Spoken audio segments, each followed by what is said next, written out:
Holy moly, Jim, that boat!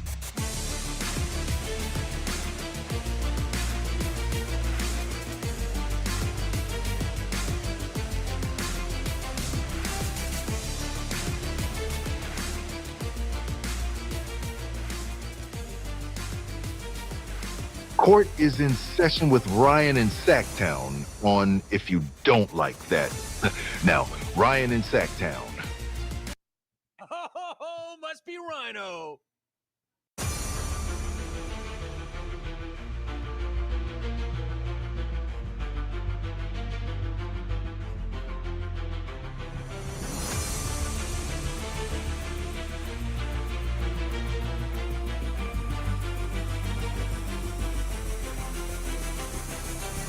Holy moly, Jim, that boat!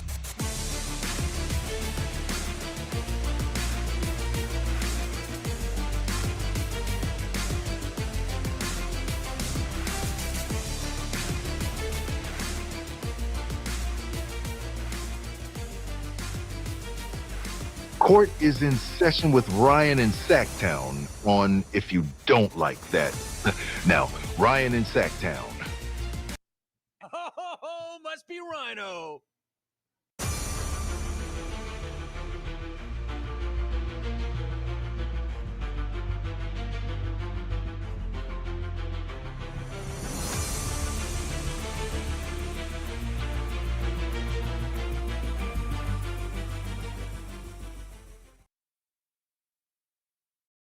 What I call a shitbird.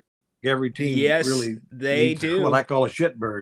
And our resident bird will be here in just a little bit. Jerry Reynolds Wednesday. Welcome to the King's Court. Court is in session. We are on the road, but we would never miss a Jerry Reynolds Wednesday. Do me a favor, tell a friend, let them know Jerry's going to be here in about 25 minutes. Going to talk NBA Finals. It'll be the last time that we get to talk to Jerry before the draft. So, in fact, we'll have Jerry on next week, the day after the first round of the draft. So looking forward to that. Weird day. It's been kind of a weird day. So I'm going to take you in behind the scenes. So when I'm preparing for the show, and I had to kind of set up, because I'm not in the studio, I'll have like Romy on in the background and I'll listen. And sometimes I'll shoot a couple things off at him. And I shot something off at him, and I got like, to me, a little bit of like a, dude, get back to work. And everybody else, the rest of the day, so I'm listening, they're just getting freaking burned. Parody Larity, are you alive, my man? What's going on, dude? Holy crap. What was in his cup of coffee this morning? More than nitro, I can tell you that. So anyways, weird show. Yes, remote location, parts unknown. You have no idea where I am at. Where is Ryno? I will tell you this. I broadcast someplace else than this place, usually. You know that. Also a weird day in the news. I woke up and I'm reading this report about Walker Kessler. And I'm like scratching my head, looking at the number, and then looking at what the story had to say about him in the Jazz, and kind of been doing the same thing about Darren Peterson. Because if you remember last year with the draft, it was Ace Bailey who really just did a real poor job of managing his draft stock, made a lot of noise, seemed like the trouble was not worth the player. And he kind of had a pseudo excuse because he was not represented by a true agent. It was like one of those family friends. And so he finally got a real agent. Things kind of got straightened out, but that's not the case for Darren Peterson. Darren Peterson is represented by a very well-known agent and agency that actually represents members of the Kings. And I just can't get my finger on the pulse what this guy's thinking. He visits the Wizards, but does not want to meet with other teams. And I've got to ask the question, why in the heck would you not want to go to Utah? Like, if you want to win, Utah is a place you want to be. They're set up. Now, This Walker Kessler, shoot, look at the Walker Kessler story. Why would you not want to be in Utah if you're seeing how they want to pay guys? And Max Reynolds' agent, my man, you better be paying attention to this Walker Kessler situation, because the Jazz are offering Kessler $140 million, reportedly, over 5 years. Kessler has not been an all-star in the NBA. $140 million? Holy crap. And then you kind of cross-reference that with an article from The Athletic that we'll put up in a second that talks about what they think values will be on the open market and the top free agents. And they even gave values yesterday that we kind of referenced on, I believe it was DeMar DeRozan and Zach LaVine, what the Athletic thought the values of those two players would be on the open market. And it's like, whoa, something is way out of whack here. So we'll get to that in a few minutes. Jerry Reynolds coming up at 3:30. If you have questions for Jerry, get them in the chat. Start putting those in about 3:25. We'll get to as many of those as we can. James Ham, who I respect very much, veteran Kings insider, has reported that Kingston Flemings snuck into Sacramento at some point for a meeting with the Kings under the radar. I like to hear that. I think that it's going to come down to him and Mikal Brown Jr. I don't think Wagler will be there. I don't think Acuff will be there. I don't think the Kings plan on moving up for Acuff. If anything, I think the Kings would look to try to obtain a second first-round pick with Oklahoma City, looking to possibly move up. Heck, is there a situation where that seventh pick could get the Kings 12 and 17, and the Kings find two players in a very rich draft, according to most people, and go that way and think, hey, maybe we can get point guard somewhere else. So we'll talk to Jer about those situations. These were the guys that were in town today to work out with the Kings. What's up, Ryno? Fox to Miami. If Giannis doesn't go there, I don't think Fox is moving quite yet. I think this is it. We'll ask Jerry.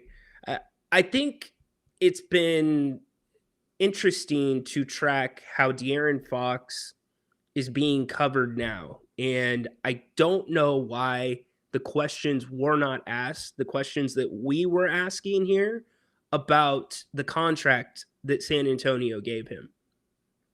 I mean, they gave him an all-in contract. Like, you're the guy. You are going to be our point guard of the future. No, you didn't predict Dylan Harper was going to do what he did his rookie year. No, you didn't know that well, you kind of knew. I take that back. Steph Castle had a really good rookie year. So that's where the attention should have started, but we'll see. I think there's going to be a lot of moves, kind of like an avalanche. If Giannis moves, depending on where he goes, that could trigger other moves, such as Domantas Sabonis. So we will see. But Fox to Miami, that just does not feel like okay. Pat Riley has wanted a star for a minute. That does not, in no disrespect to De'Aaron Fox, but he's not a number one. Like, he's just not. I don't know, unless you're going to pair him up with somebody else. I guess Bam Adebayo. Does that pairing work? Maybe. I would look back at the Sabonis and Fox pairing. I would look at the pairings of Fox and Wembanyama this year and try to draw some similarities and some contrasts to how he's played with the different big men. Because Bam, I don't know Bam's game well, but I don't think Bam's a big pick and roll guy.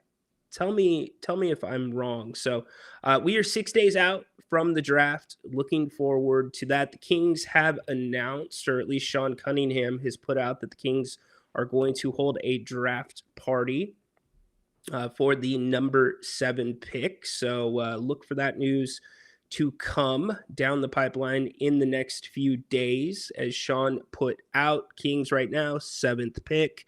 And again, looking like the intersection of best available player and player of need, or position of need, which is point guard.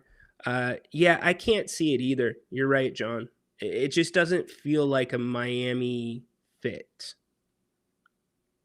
But then again, San Antonio, Fox, it's hard to judge with San Antonio because I've said it now since the trade. Fox was delivered on a silver platter to San Antonio. The Kings did not take any of San Antonio's players. They took a player that nobody wanted in Zach LaVine at the time because of Zach's contract. Now, I give Zach credit for being able to stay on the floor more than he had in the past since being in Sacramento.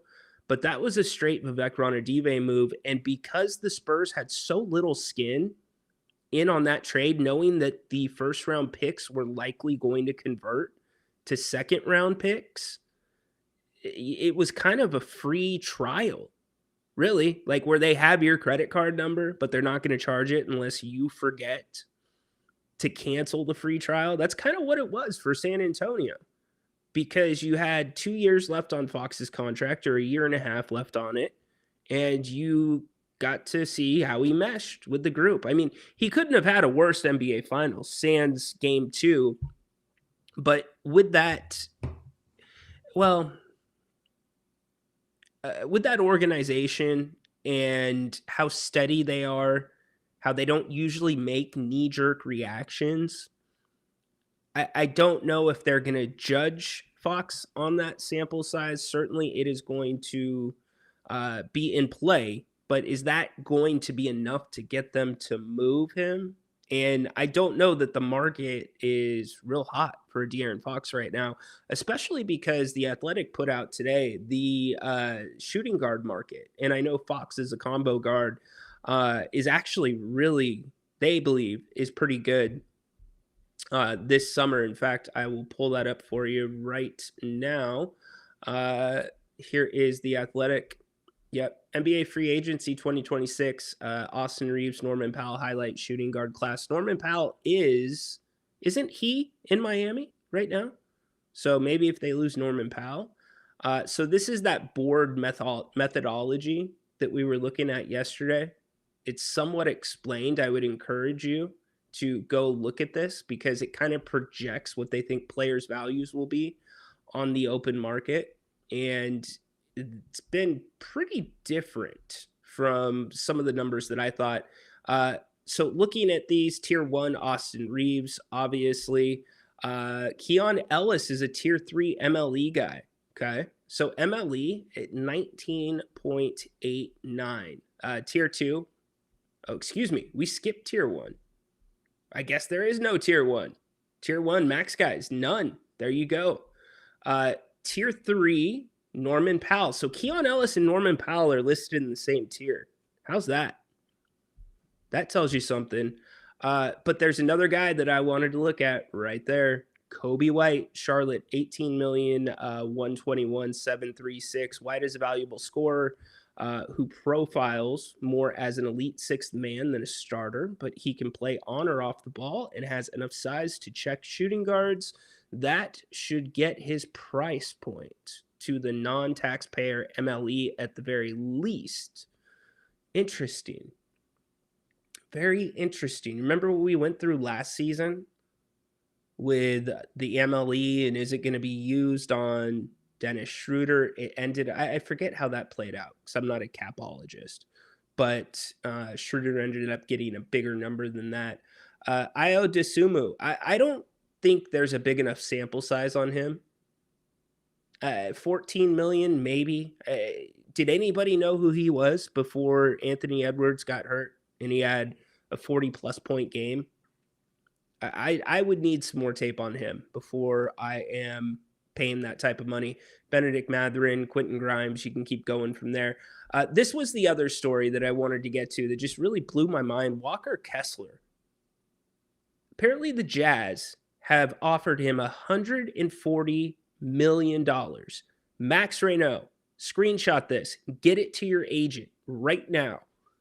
That would be a heck of a comp when it comes time for Max to get a contract if he stays on the same trajectory. But a gulf remains between restricted free agent Walker Kessler and the Jazz after Utah put an offer worth roughly 140 million over 5 years on the table. It would be the largest contract ever given to a center yet to be an all-star. So are they betting on him and his trajectory that 2 years from now, that's going to be a steal? Walker had a great, I thought he had a really good rookie year. In fact, he was one of the centers that I thought played Sabonis well. But since then, he's been inconsistent at best. The Kings' big men, when Walker has been on the floor, have been able to really negate what he's done if you look at a broader sample size. But a rift between the two sides is interesting. Sources also expressed doubt that the Jazz would reach an agreement on a rookie contract extension. And this is the important one. Grant talked about him just the other day, Keontae George. I think he is on the verge of being an all-star in the NBA. Keontae George has the speed. He's got the IQ. He is going to be at the helms of a very dangerous Utah team coming into next season. Look for him to make the next step. But that is a big, big point right there. If they are expressing doubt that they could get a rookie extension done with Keontae George, the franchise's optimism that he will play a key role in Utah's future after his breakout third season. Yes, he had a big season last season. So there you go. Those are the couple of things that really caught my eye. We've also got the draft guide that I've been going through with The Athletic. It's a decent read. You can break down each player if you would like to. So I guess I turn to all of you and ask two questions. One, are you watching the World Cup? I've been watching the World Cup. I have enjoyed the World Cup. I did not think that I would say that. Apparently, Scottish fan has drank, I should say, Boston out of beer. Have you heard that story? Did you see the Japanese fan cleaning up the stands after the game? It's just been really, it's been a cool event so far at a time when I feel like we needed a cool event. So you've got that going on. And then my second question, obviously, is who's it going to be? Who are you taking in the draft? This is the range that you are looking. Jerry keeps talking about Braden Burries. I get it. He's a good player. He is a smooth player. So we will see. Peter is watching the World Cup. Yes, indeed. What was it? Messi gets a hat trick on the 20th anniversary of his first World Cup goal. And it's been fun to see some of the smaller nations come together and, be able to, in some cases, compete, pull off upsets just by tying. That happened with Portugal. So I'm looking forward to Team USA playing again in Seattle next week. Tankathon player breakdown is pretty good. Cool. Darius Acuff. I don't think Suicide, he is the right guy for the Kings. It's just my take. We played some audio earlier this week, and actually we played some audio. I played it for Grant when we did our Monday show. He really did not like what he heard from Acuff. And granted, it's a small, it could be out of context part of the conversation. But that being said, I don't like hearing this out of a point guard. I just don't. Yourself as a guy that's coming in like, no, I want to guard my position. How do you look at it? Yeah, that's how I've always been. You can ask any of my coaches in college, no matter, how much like my defense, mistakes that I made every night, if they tried to put me on a 2 or a 3, I'm like, man, I'm not guarding no 3. Like I play the point, man. I'm guarding the point guard, man. Like, especially if it's like a matchup. Like you not, like if I'm not guarding you, you not guarding me. It ain't, you know what I'm saying? Ain't no matchup. We just hooping out here. So I'm definitely one of the guys. I like to guard my matchup for sure because I don't want nobody to get off, more than me. So it's a little concerning for me personally. Maybe not for you. And you know what? None of this really matters. It's Tinder for us to kick around until the draft actually happens. What matters is the teams meeting with the players individually and what they hear, what they see, the due diligence that they've done.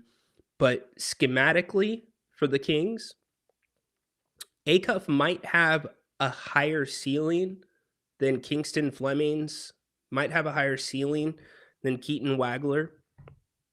But schematically, it does not feel like the correct fit for a team that already cannot find enough shots for its young players. And one of the worst things you can do with young players is stunt their growth. This team has been desperately in need of what I call a floor general, a traditional point guard. I've been yelling it from the ceiling. Doug Christie has defined what he wants in a point guard. Here's what Doug said. Off the bat, point guard, this is in this league, if you don't have that position, you really don't have a chance. It's the quarterback. It's, they say quarterback in football and different things, and that's a tough position. But this one is about as difficult as it gets. You're running a team, you're running a show, you're responsible for the guys on the court. You're quarterbacking the defense, you're quarterbacking the offense. This guy needs a shot, that guy needs a shot. When do I need to do my thing? What does the coach want? Am I representing him the right way out here? I'm the head of the snake. There's a lot that goes into that. So what good defensive teams that have bad defensive players or a bad defensive player can do is they can hide those guys. Now, once you get to the playoffs, it gets a little harder because teams will target mismatches and run certain plays to get to that mismatch. But with the Kings and their lack of perimeter defense, it's concerning. You can't hide your defensive holes. I don't think Max Ryno is as bad on defense as some people believe. I think you have a willing defender there. I think he's had to be out of position a lot because of the poor perimeter defense. But if you add a Darius Acuff, who is not a good defender, I guess everything I've done, I've talked to 2 scouts, the film that I've watched, to me, it doesn't line up. And I don't think, to your point, that he's a generational talent. I very well could be wrong. Most of us are wrong. The NBA scouts get it wrong. But I think you have some better options that would better fit this team that are two-way players. Let's put it that way. Flores, Kings need defense-oriented players. Who gives you that along with IQ is the biggest thing. It is the biggest thing. And I think that is why when I hear Acuff say, I don't want somebody to get off more than me, that's not IQ. That's competitiveness. That is, it can be perceived as me before the team. And you're going to have some guys like that. You can't have that guy at point guard. You just can't, in my opinion. Jerry Reynolds joining us here in about 10 minutes, actually about 5 minutes. Looking forward to talking to him about the NBA Finals. If you have questions for him, put them in the chat. We will get to as many as we can. Does not sound like a leader. And again, it's a snippet. It's 30 seconds talking to Draymond Green. I have not listened to the full podcast because just not a big Draymond Green guy, but it could have been part of a bigger conversation. However, it doesn't feel like it's too far out of context when you look at his usage, Acuff in college, very high usage rating. So here's the best thing I could say is Max Ryno basically got 2 seasons in one for a rookie because he got accelerated opportunities. He got real game experience. You've got to be able to build on that this season. And there's other guys on this roster that you need to know what they are. Like, what do we have? Offensively, we've talked about Keegan Murray a ton. He needs to get more shots. We need to know Is he just a defender and make a three once in a while? Or is he going to be able to do something more on the offense side of the ball?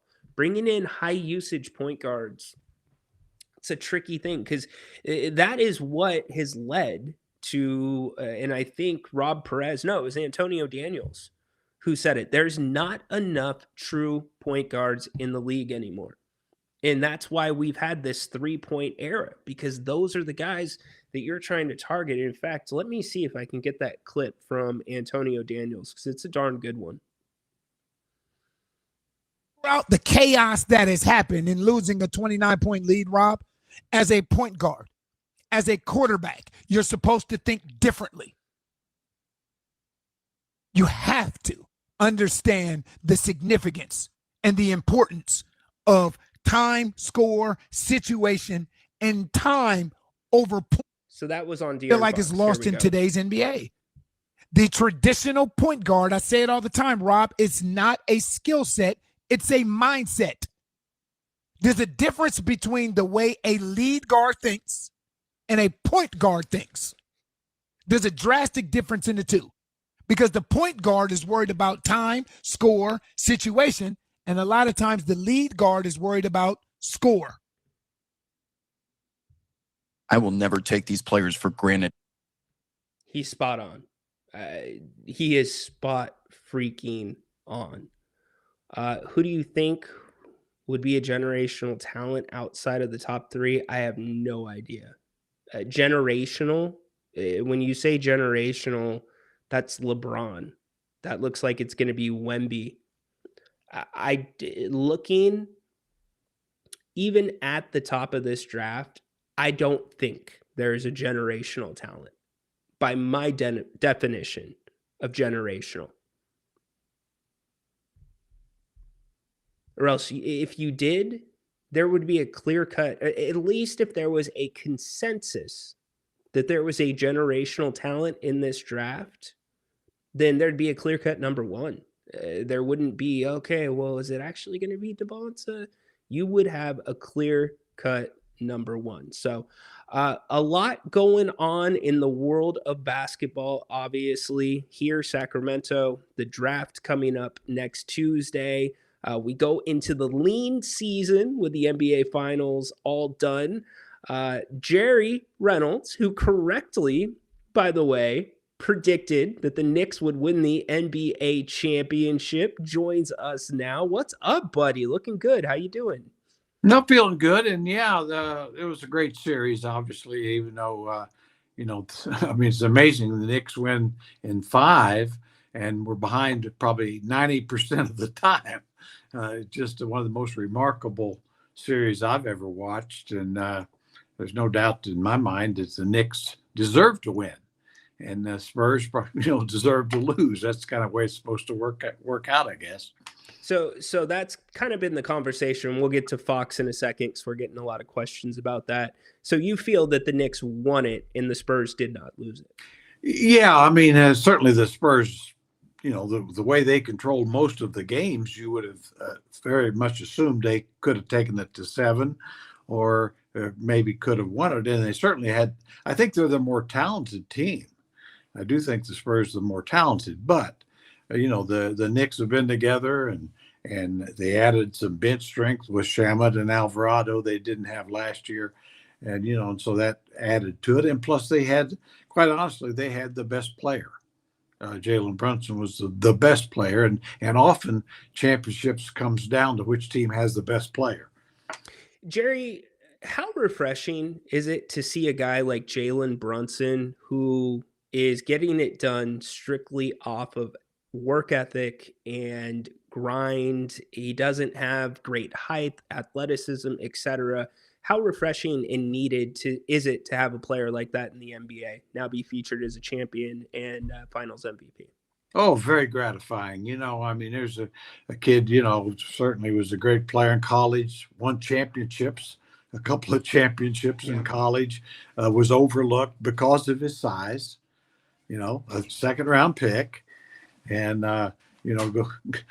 goes on and works hard, really proved in Dallas that I thought was one of the stupidest moves Cuban made, was let him go on free agency, much like he did Steve Nash. Yeah. Anyway, but to Brunson's credit, he's just one of those guys. He is a baller. I mean, that guy he just even when he's not shooting well, there's no lack of effort or toughness I mean, he's just somebody you can really cheer for, and I always remember the combine when he was coming out of college. It was one of those things. Well, he's 6'1", legit, with a 6'3" or 6'4" wingspan. Well, that automatically, how can he play in the NBA? Well, Yeah. you saw how. Yeah, You saw how. And that's what I say when even in this draft, people start getting into those kind of things. It's more to do with what's in the chest than anything else, and talent, and just skill and talent. And he's good for the game, really good for the game, and very humble. Doesn't talk a lot of trash. Doesn't pound his chest out there much. Just plays balls out. I love it. Amen. Took a pay cut too, so Yeah, that took a huge pay cut. Yeah.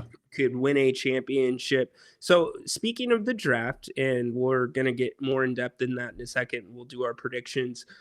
How do you, as somebody in the front office, extract that kind of feeling from a player when you're going through the evaluation process to measure, is he that heart guy? Is he that leadership guy? Yeah, that's a great question. I mean, I always thought that one of the best ways is to really give them psychological test, and certainly when I was involved in the front office and with Jeff Petrie, we did that on a regular basis. Tried to go get, some guys would refuse due to their agents, but very, very few. And I thought it really did tell you a lot. A level of coachability. Would they be coachable? Would they be good with their teammates? Did they really like to work? Those kind of things, for the most part, showed up, with guys. And, didn't tell you how great they could be, because that's still something different, But I mean, because talent's talent, and you can have the same drive as Michael Jordan, and work ethic and all that, but that doesn't mean you'll be Michael Jordan. So true. So true. So for the finals, as good as they were for Jalen Brunson, obviously, De'Aaron Fox struggled. Tristan, how much of Fox's quiet finals were the Knicks' defense versus him not forcing the action enough, Jerry? Well, I think the Knicks' defense was very good. I think both teams played very good defense. I mean, I'll give both teams credit. I thought, you had to earn your baskets, and that was the thing about Brunson that was so impressive. They knew he was going to score, and he was the main guy, and he's still able to do it. With the Knicks, when it came down to it, they were able to stop Fox pretty well, completely, and all through the series, and slow down Castles when they needed to, and Wembanyama to some degree. Harper was probably the most effective the last couple of games. Yeah. But to Fox, I mean, I think the injury, probably was a factor early in the playoffs, a couple of games. But I think he just, in my mind, didn't look comfortable out there, and I think there's reasons for it. I think it really became apparent that Harper was more effective than he was, and they started playing him more. And of course, Castle you had to have out there. So De'Aaron, was in a situation he's never been in, to where all of a sudden, he was third or fourth guy. Yeah. How does it? Yeah. So if you're Mitch Johnson and you're the coach in that situation, and you have a player that's De'Aaron Fox, the big contract, just came into town, and you're on the biggest stage, the NBA Finals. He started when he's been available. If you have that clearly better player that's playing better at the time, did Mitch Johnson do the right thing by not starting Dylan Harper, or how do you handle that, Jer? It's really tough. I don't know. I mean, I don't know what else Mitch could have done, truthfully, other than go ahead and start Fox, probably pull his chain a little quicker. He did In that, other yeah. words, but a veteran like that, you just can't. If you do that, you've lost him, and certainly not only lost him as a player, but as an asset to trade and everything else to some degree. So I think he did the right thing. The only thing I would question is Harper needed to be on the floor more, if and Fox less. Now, would that have made all that much difference? Maybe. As close as games were, yeah, you'd think so. But I thought, Castle needed to be on the floor. Vassell needed to be on the floor because he was effective for the most part. Champagne, or whatever his name is. Champagne. So Champagne. Well, I'll give up. I got you. You got me. Just that would help probably to make sure Harper got 30 minutes instead of 20 something. Yeah, game 5, he started bringing in Harper at the 4 minutes into first quarter and the third quarter, which was a much quicker chain than the other games. Speaking of game 4, everybody's talking about De'Aaron going for the layup instead of running a little bit of timeout.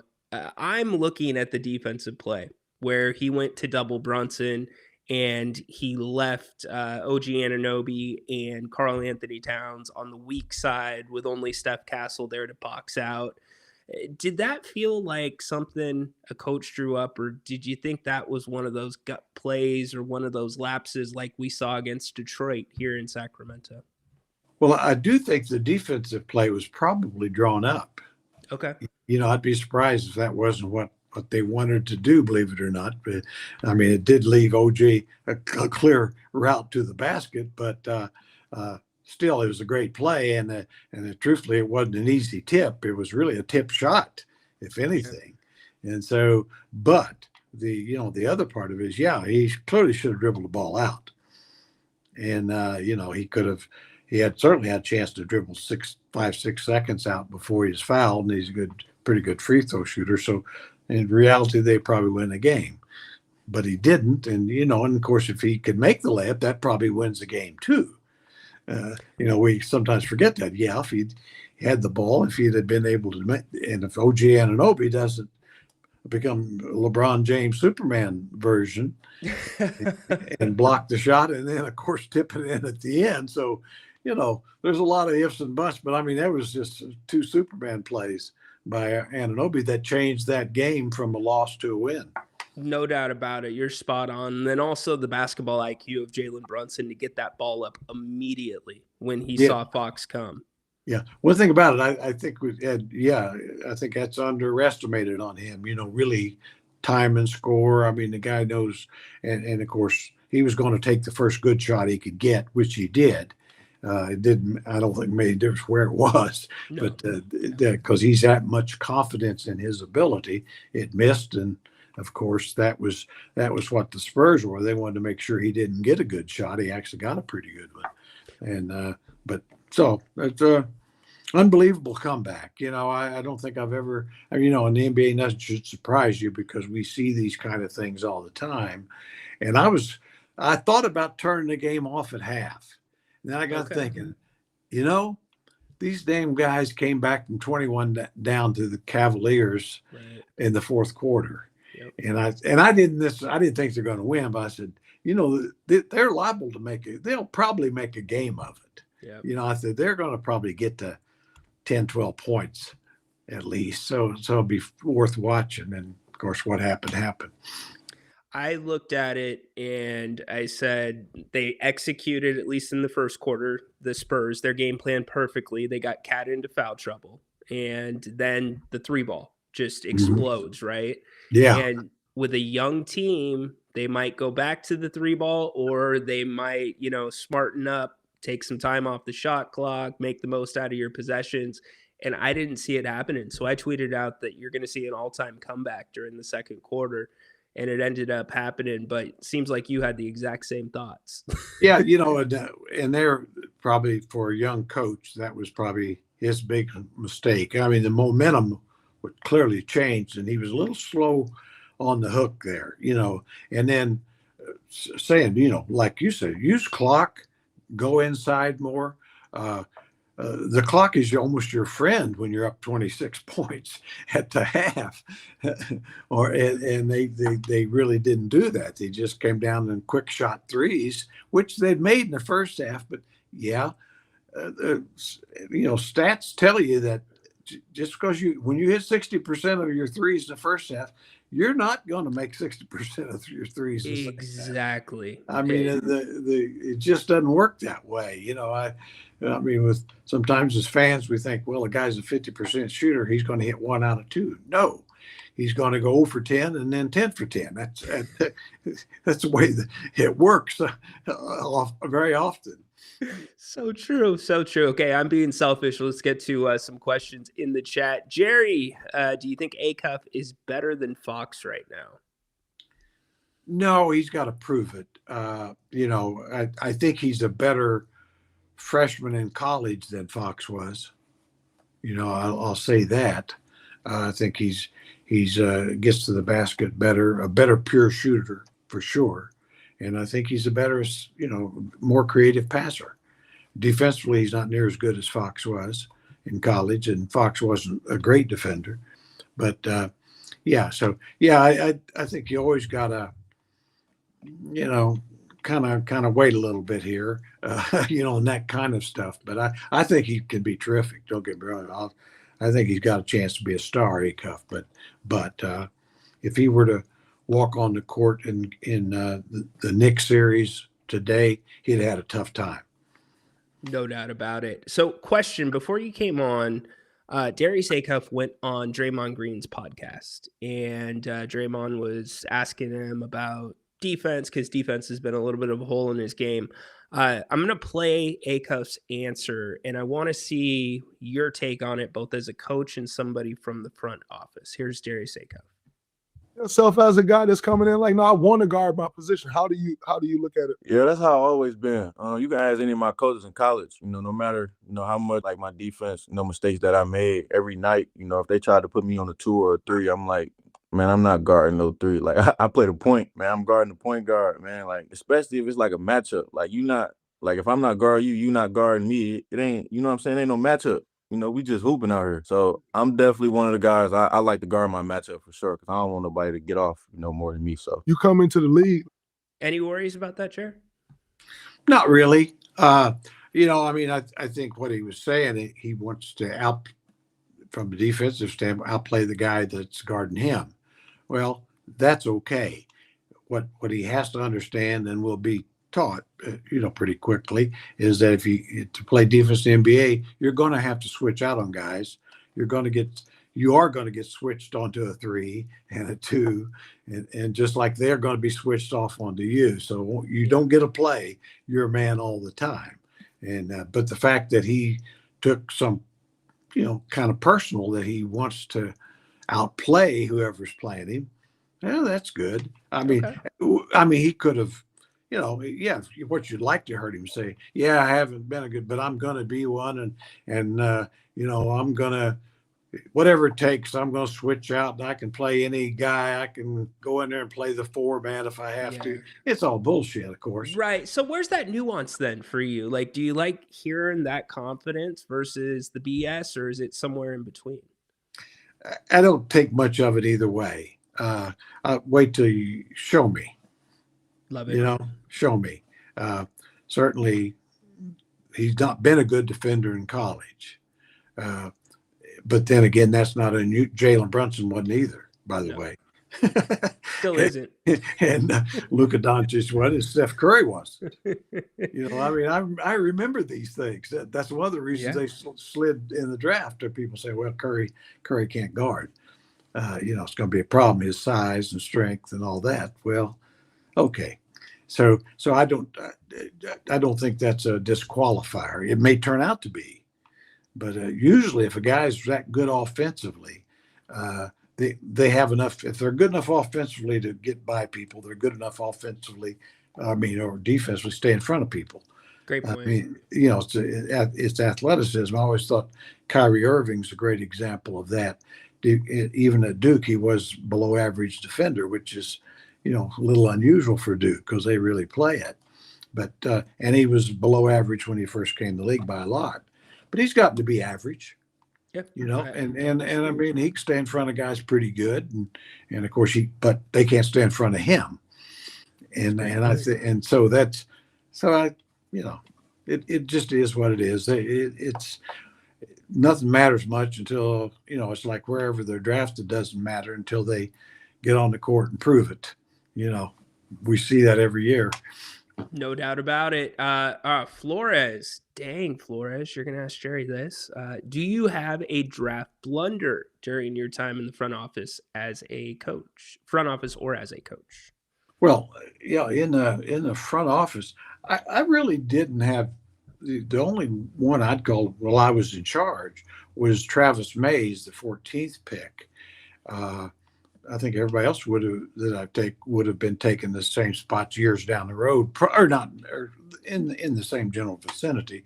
Obviously, the Bobby Hurley thing that's a whole different issue due to the massive injuries that he had. But you know, Lionel Simmons, Walt Williams were picked 7th or 8th, and they were voted 2nd or 3rd. You know, as rookies when their rookie years. So, and then went on to have good careers. But Travis Mays was a very disappointing player. The only thing I can say to that was within a year I traded him for Spud Webb, and Spud was good, and Travis was out of the league in a couple of years. So, I mean, I always think that's, you know, sometimes you're going to miss, but make up for your misses as soon as you can. Now, the Kings later on had some real misses with Jimmer Fredette and Thomas Robinson. Of course, during the Vivek area, the Ben McLemore and Nick Stauskas were real misses, and so you know, total misses. And I think that's the danger. You don't have to get the best guy, but you can't have a miss.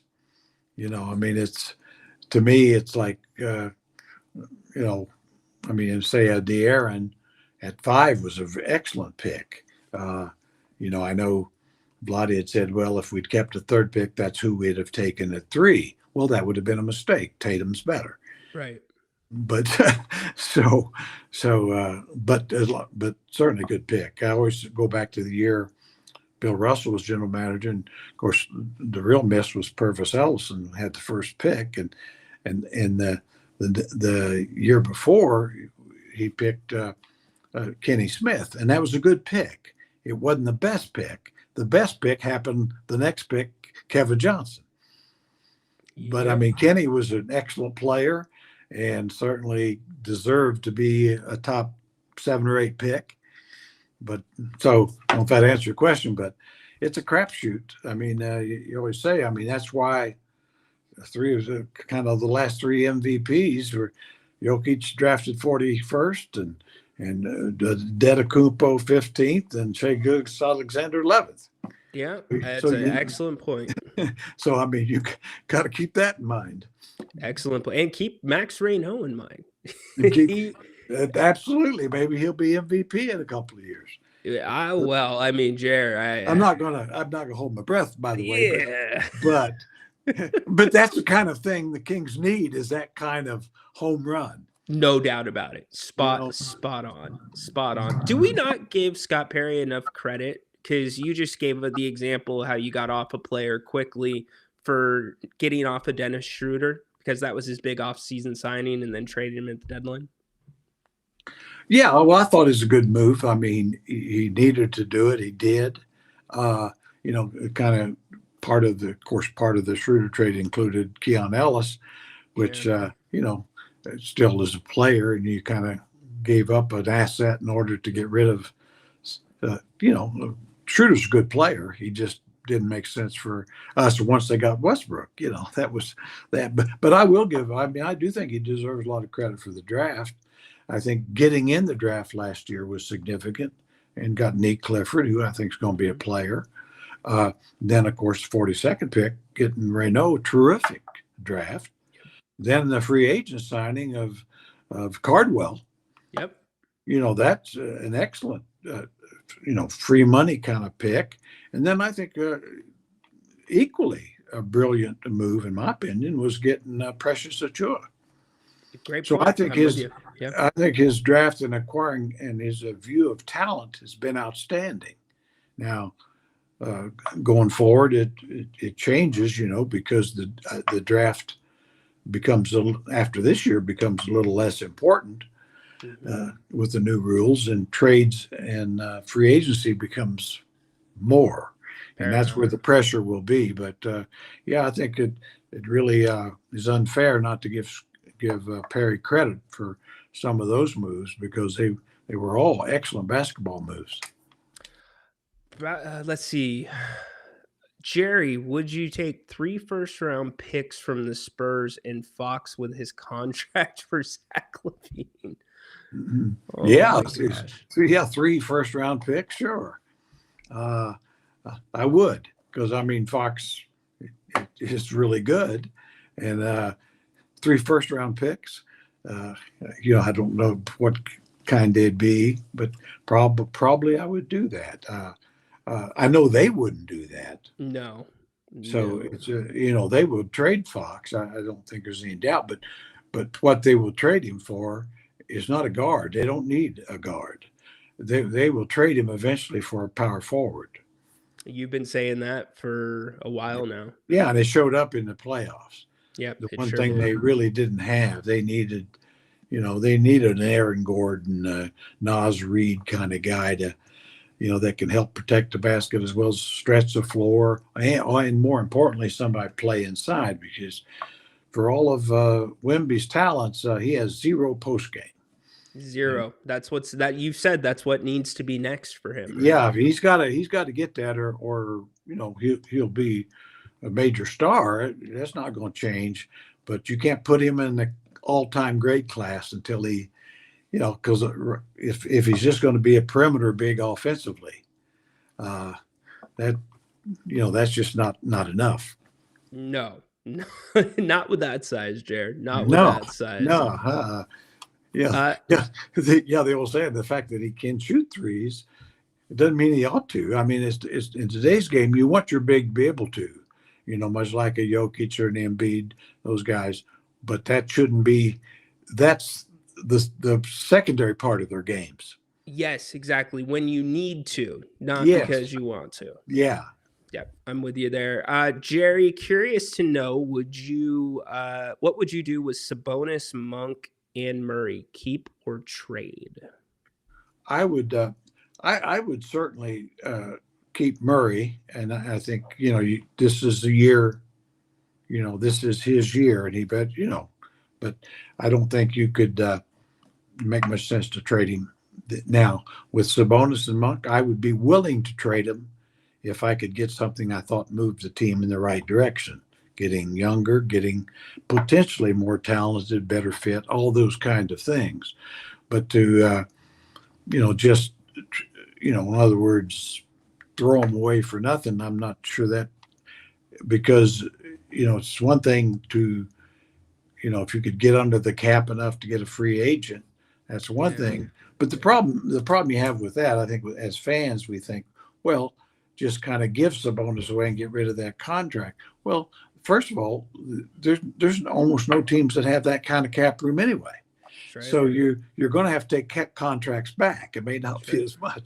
So on that basis, you better get somebody that fits the need, that kind of goes forward. And the same way with Monk. I mean, they're both excellent players. They may have less value to you today than they did 3 years ago, and that's not necessarily their fault at all. I think that's where Scott Perry is tough. I mean, he probably would be willing to move them, but it takes a deal that makes sense. Yeah, I think, and it's nothing that I've heard from inside the building, but I think Scott Perry did a little bit of a U-turn on Malik Monk. I think when he first looked at the contract and said, well, maybe we can get this production for cheaper. And then as we got a little bit more into the season, okay, he's important to this team, not just for what he brings off the bench, but, behind the scenes, locker room, etc. He's worth that $20 million. I'm not so sure that he's looking at Sabonis, when you look at Scott Perry's mold of the players he likes, that Domas really fits that mold, especially at that price. Yeah, I would agree. I think he's the one, because really Domas, a unique player in the sense that as a center, if you need somebody to really run the offense through, a little bit like Karl Anthony Towns or Jokic, a less talented version, and he's terrific. But if you're not going to do that, then he really isn't as valuable. Yep. And that's also part of the trade thing, is because there's only so many teams that need centers, and do they need that type of center? Mm-hmm. So, and it really, like I say, not one bit his fault. He's a terrific talent. If you just went off all the things he does well, there's not 5 centers in the league better than he is. He's done nothing wrong. No, nothing wrong. He's done nothing wrong. I mean, the guy, I think, led the league in rebounding 3 straight years. You know, I mean, he's an undersized center, and he, shoots 60% from the floor and gets 6 assists. I mean, who does that? Well, Jokic. That's who does it. He just does it way better. Spot on. You asked Domas. The only hole that you would say is the mid-range, Jay, and the confidence to take it, right? Yep. Because you asked him to shoot some more threes. He did that. And I mean, he didn't shoot them at a high quantity, but he shot them at a high percentage, So he's done, for the most part, what the Kings have asked him to do. Yeah, and he's young enough that he should have his 4 or 5 best years ahead. That's why. Great point. I mean, I think that obviously the Kings, I think with Ryno, you don't want to impede his progress, and I get that. But I don't know that Sabonis would do that. I mean, now that's up to the coach, because I really do think, we've talked about this before, I think you could play he and Sabonis together a lot, as the two men high, and play high-low kind of action out of that, and do more zones and stuff. Would that lead you to the championship? Of course not. No. But I think they could be effective. I mean, maybe it was timing and the injuries, but it just seemed like Doug was not really willing to go to that lineup. You saw so much more of a Ryno and a Cardwell lineup before you saw Sabonis and Ryno lineup. Yeah, no, I get that, and I don't. That's up to how the coach wants to play. But if I'm Coach Christie, I'm saying I like my 2 young guys, but we also won 22 games. Yeah. That really, you need to get better because there's no real advantage in tanking now, and so you better get better. And if you can use those young guys with your veterans, and maybe establish more value with them and for them, same way with Zach LaVine. I just think there's a way. The guy's really a talented scorer, but you can't have him handle the ball a lot. Okay, let me play devil's advocate. This is his last year here. He's not staying in Sacramento. He doesn't want to be in Sacramento. He's probably opting in. Do you really want to play him that much, Jerry, if you're looking to develop the rest of the team? Well, it depends on, would you like to trade him and get value for him, or just let him sit and pay him $50 million and then he walks?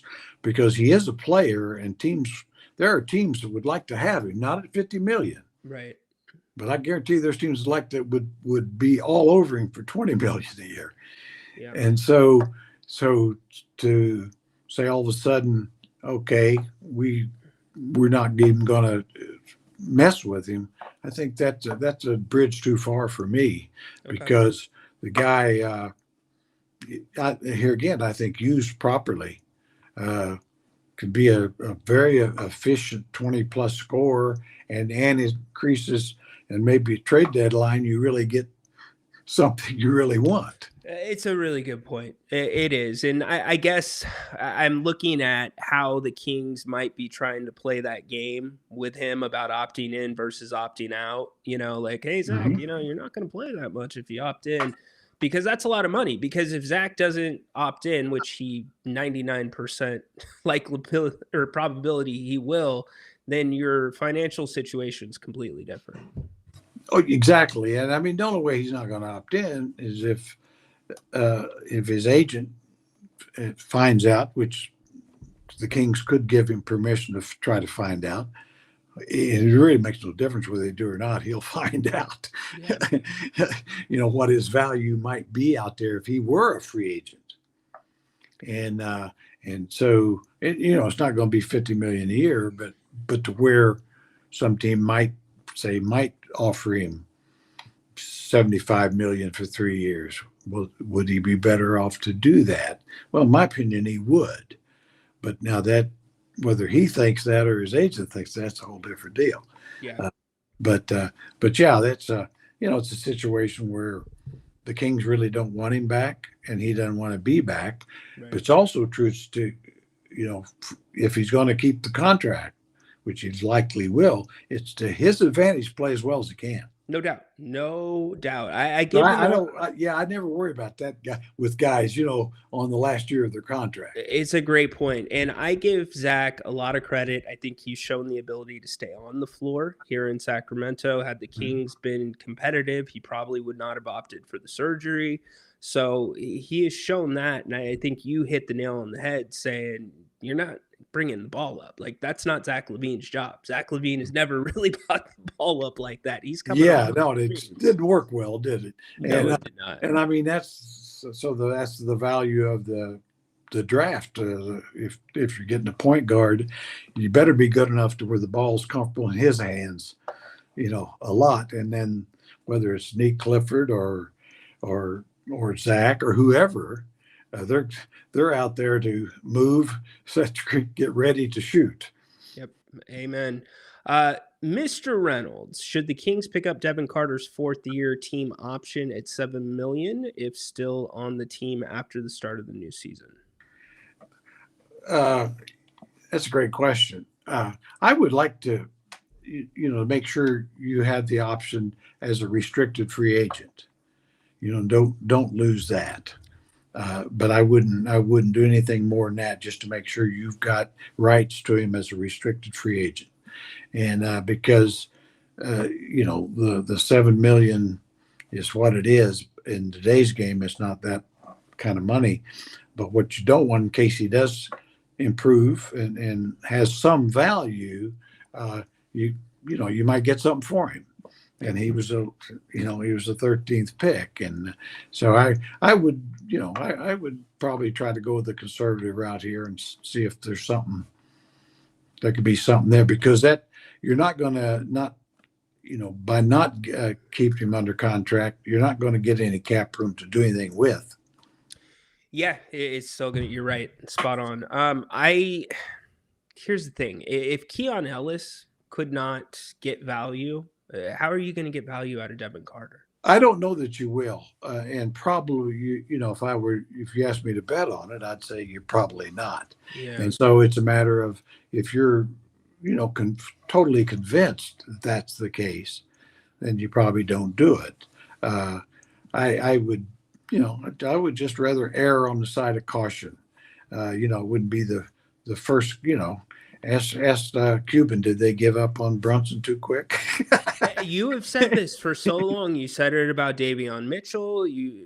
I don't think it. I don't really like him as well as Davion, but I mean, I think there's enough there. It's worth. I just think it's worth another year. And really, he had moments where there's things about him you like. His defensive intensity and stuff, you like that, and his rebounding. His offense is just all over the place, and he's not a point guard. Yes, correct. And so there's that. But then again, it's just not that off of last year and how he was used. He didn't have the same advantage as Clifford had. No, he didn't. Yeah. He was kind of thrown in there, kind of as a last resort here and there, and no disrespect to Clifford, but he was kind of given spots. Yeah, I mean, the Kings also were in a position financially, I think, where you had to give those minutes to Neek because you're going to have him for longer probably than Devin Carter, and you've got to accelerate the learning. Well, put this way. Yeah, you're. I agree. I think you're right there, but it's also true he was Perry's draft. Yep. And that makes a big difference. And that makes a big difference. And so they, it's up, and they, it's always been that way. A GM will want to do whatever they can to make their picks look good. And that's why I say, for what we're talking about here, one more year. I mean, if you don't, you're going to sign somebody, some guy around the league's looking for a, minimum type contract. But, if I thought you could, all of a sudden get 30 or 40 million under the cap and sign a free agent, well, that'd be different. No doubt about it. Peter, you're wrong. I said I thought Zach's number would be in the 20s. The Athletic had him at 9.9. I did not say that, and that wasn't my research. I was reading directly from The Athletic. So let's clear that up really quick. A couple more, and then we'll close out with the draft. Jerry, how important is it to get players in their correct positions? It means everything. Today's game is a little more positionless basketball, but what that means is you've got to be versatile enough to switch on a couple positions defensively and, play without the ball, all that. But, all that being said, you don't want somebody who's not good with the ball, handling the ball. You don't want somebody that can't play in the low post in the low post. You don't want somebody, a center that can't pass out at the high post in the high post. So, it shows up with the good teams. Now, they're really good players, but, I do think I always said it is in coaching, there's only two things you can do once you got your roster. Only two. That's motivate them as well as you can. And truthfully, self-motivation is more important than what any coach can give. But that's what you, as a motivator, you want to motivate them enough to self-motivate where they'll, if possible. And some I've been around, it's impossible, by the way. But that, and then utilize your personnel correctly. Put them in the right spots. I've always said, you see it throughout the league. I always remember Seattle years ago when they drafted Durant with the second pick. Mm-hmm. And as a rookie, they played him at two guard. And he struggled. It's like, God damn, he's a small forward. Put him at small forward. Right. Now he could probably play some now there, but he was just overwhelmed. No doubt. I thought, my gosh, what are you doing? So anyway, it's that kind of thing that really does, bug me a little bit. Where, and you see guys, like I say, I was with Levine last year. I thought he just handles the ball too much. He's not good with it. It's been the MO with the Kings and point guard by committee. There's been so many of us just screaming point guard, true point guard. Yeah. There is one other way to motivate your players. You could bring James Dolan in. Do what now? You could bring James Dolan in to give him a inspirational speech. Well, it eventually worked, didn't it? I guess, he hadn't been one of the, I think he's probably given him a pass. I always say, motivational speeches work better with talented players. Yeah. You can win one for the Gipper speech all you want if your guys aren't very good. The Washington Wizards, you could have Nick Saban come in there, talk to them, and they're still not going to win any more games. Yeah, you didn't have to spend too much time on thinking about speeches, right? No. Well, I always say that the thing in the NBA, coaching is very important. But in my mind, the greatest coaches in the league history, in my mind, have been Greg Popovich and Pat Riley. And they've had great success when they've had players. They've had great success with them. But they've both had 3 or 4 years of 20-win seasons. Now, they didn't get dumber during that period. They had players who weren't very good. And then when they got Wade and LeBron or Duncan and Robinson and those, winning seemed to happen. That's what we always talk about, changing the culture. If you want a winning culture, win. Wow, right there. That win. was strong. That's how you get it. You got to win. That was strong. All right, one last one from Tay, and then we will talk about the draft and get you out so you can enjoy the rest of your evening in Tahoe. Jerry, how do you compare Keegan Murray to other legit 3-and-D players such as OG Anunoby and Jaden McDaniels? Right now, he's not nearly as good, and that's who you want him to be. That's a great analogy right there. That's who you want Keegan Murray to be, is OG Anunoby or Jaden Daniels. I mean, those guys are, they're kind of more the finished product. They're clearly several years older, and they've consistently improved.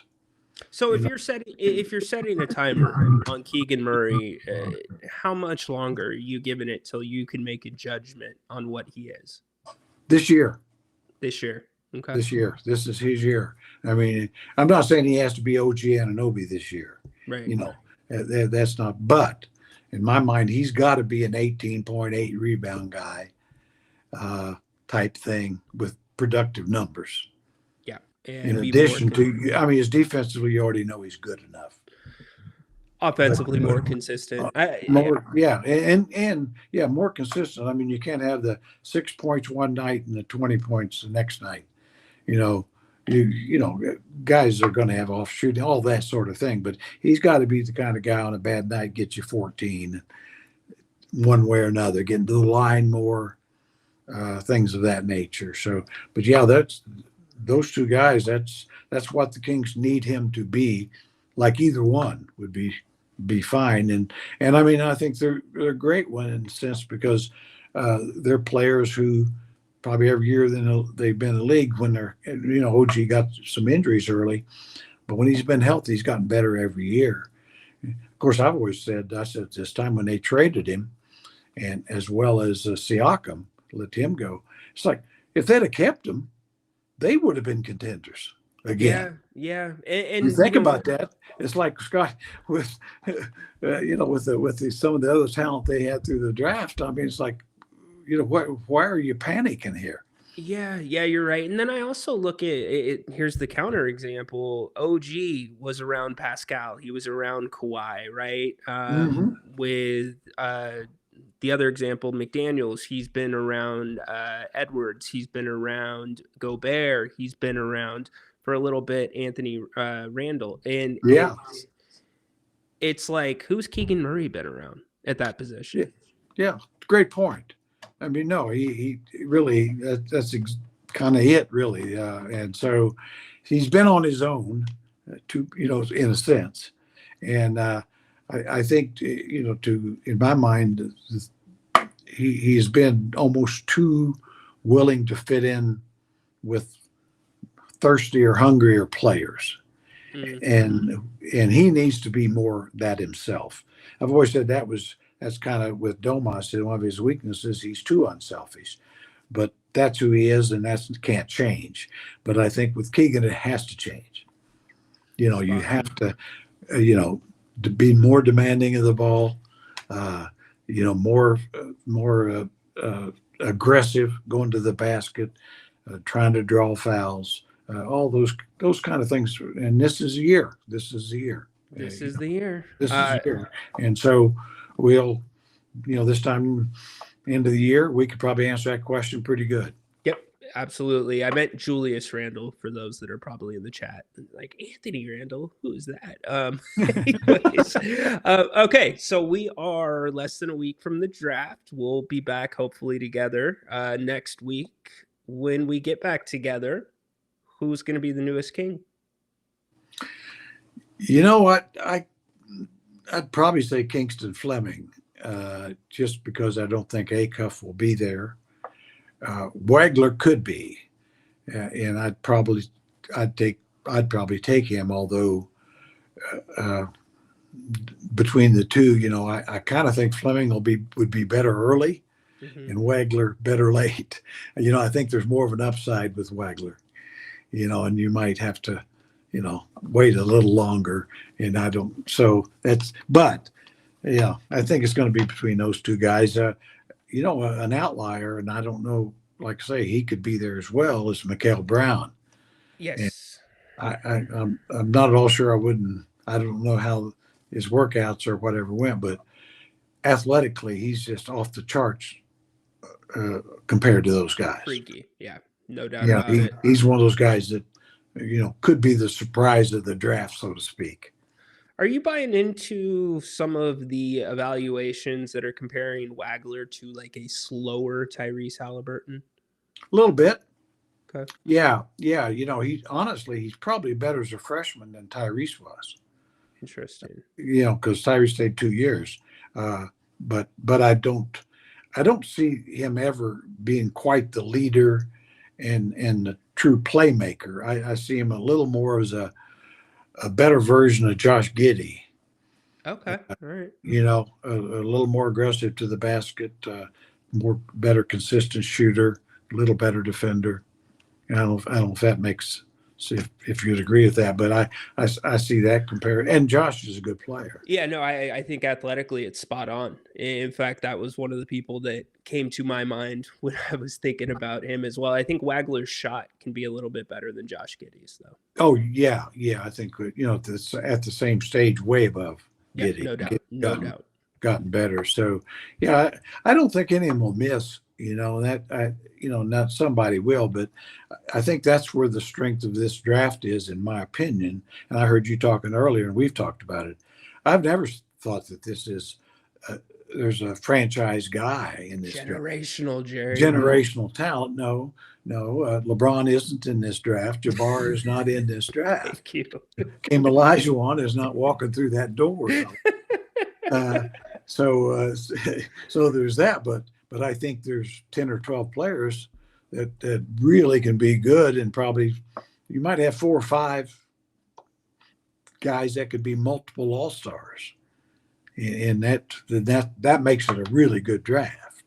I don't like I say I don't see it as, but as far as that one guy, that for sure, that if you get the LeBron, your franchise is better immediately.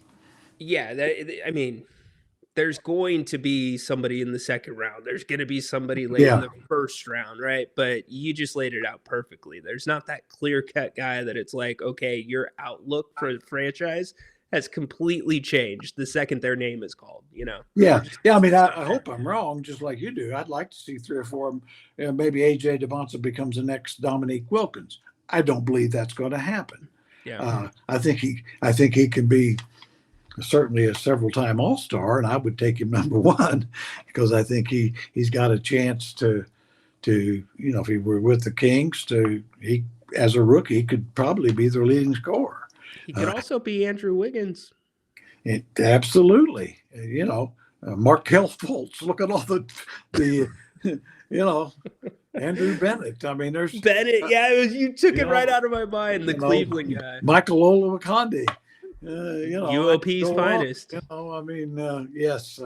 No, there'll be. There'll be a player or two that proved to not be special.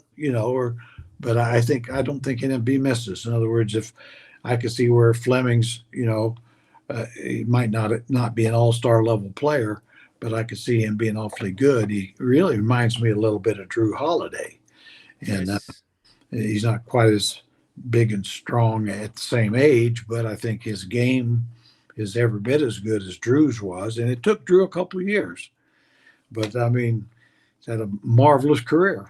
See, and I think this is why it's so important to put these things into context. And we're so lucky to have you, because when you see player comps and you're reading through, you're not going back to that player's college film.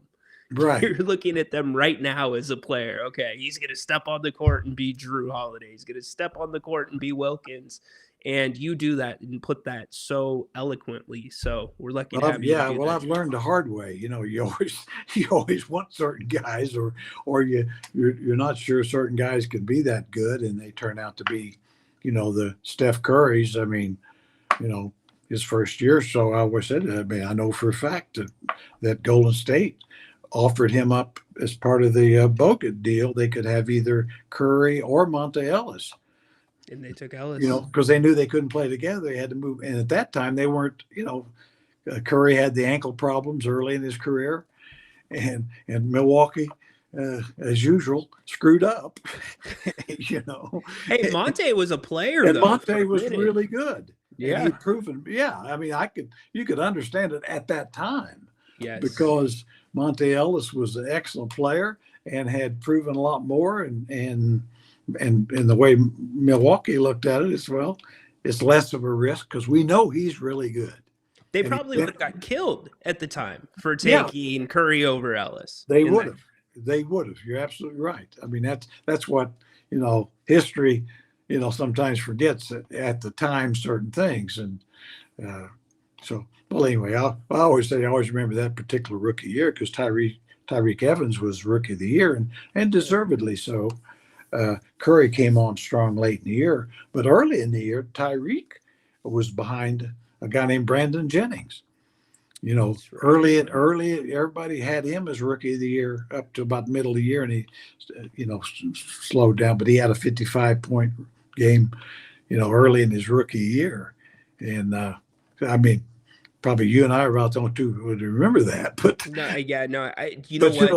then he was out of the league within about 3 years. Yeah, speaking of Tyreek, he goes in the list, and understand the line that I'm drawing here. I am not comparing him to LeBron James, but he goes on that short list of guys that came into the NBA with an NBA body, straight up. Yeah, he, as Kobe said, he's a full-grown man. And I mean, the one thing I'd say with Tyreek, in the open court, he was just about like LeBron. I mean, he was a freight train. I mean, guys. He was terrific. Obviously the personal problems really kept him from being. Yeah. It's really sad because he was just family, and he was too much of a follower and followed the wrong people. But he should have been a several-time All-Star. Well said. Well said. Okay. Last question. We'll get you out the door. Okay. More likely on draft night, the Kings get back in and get another first-round pick, or Domantas Sabonis gets traded? Well, I think for them to get another first-round pick, I think Domas probably will be part of the way to get one. Okay.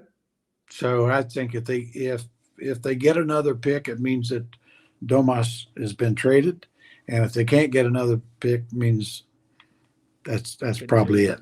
All right.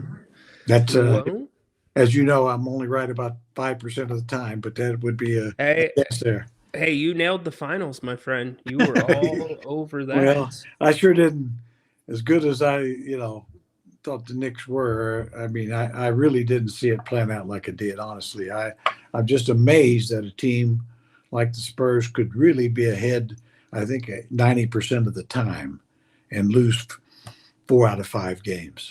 I mean, that's remarkable. I don't know if we'll see anything like that again. But that took, it took a veteran team with a lot of balls, and it took a young team gagging. And that's really, and it took both. San Antonio had to help the Knicks, and the Knicks, just had to rise another notch.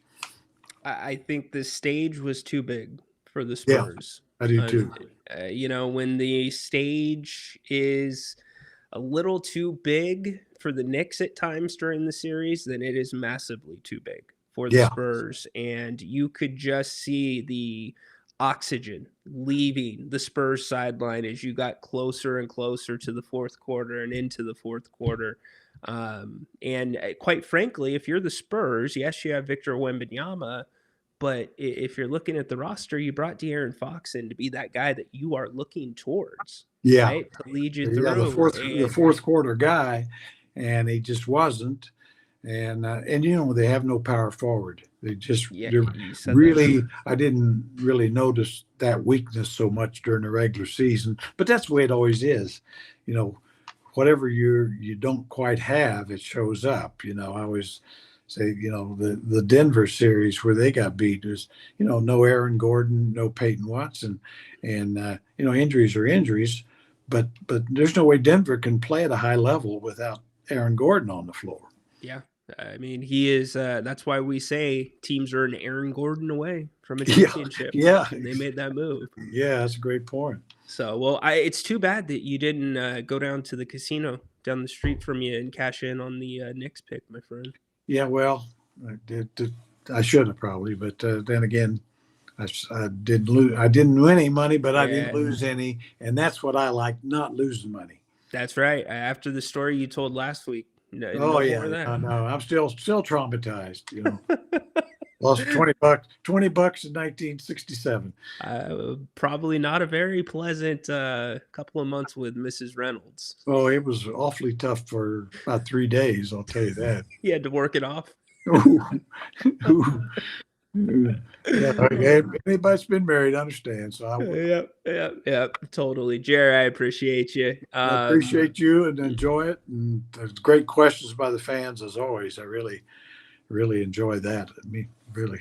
So they do a pretty good job. I'm proud of them. Yeah, they do. I mean, I wish I could answer them better, but I mean, they're great questions. I think you're doing a pretty good job. So, well, let's just be ready for next week. I'll try to get prepared for you. Yeah, and look, we ducked all the wrestling questions from Tristan and the wild tennis questions. Baki and his daughter say hello though. Oh, they're the best. Yeah, they're the best. They're good And, too. Yeah, the wrestling question, Tristan. I enjoy you, but man, that's putting me on a spot, partner. Jer, go get in a comfortable spot. Have a great rest of the night, buddy.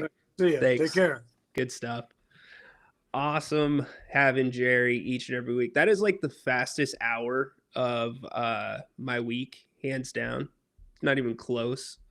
I don't know about you guys, but so great having Jerry on. Yeah, by the time we get here next week, gotta see if we can get Jerry's thing off the screen. Oh, that's weird. He just wants to be there. So let's remove. All right, we're just going to do the spinning thing with Jerry. Or, you know what? We'll just do this. See, this would not be a problem. There we go. If I was in my studio. Great stuff with Jerry. Great job by all of you. Look, that's why I love having Jerry on and getting his perspective. Because I'm sitting here telling you, I'm bugged by what I heard from Makeup. Doesn't bother Jerry whatsoever.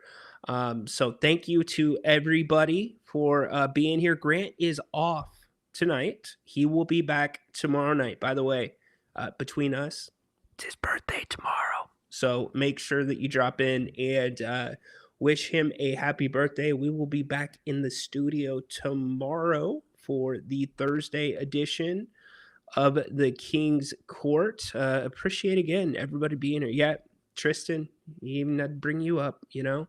Patrick enjoyed the parade. I won't believe it until they're marching down Broadway tomorrow. It's going to be insane. Are they going to have to grease up the poles like they do in Philly? I sure hope not. But enjoy that. And yeah, we're out. We'll see you tomorrow for the Thursday edition. My thanks to Jerry. My thanks to all of you. And have a great rest of the night. Court is dismissed.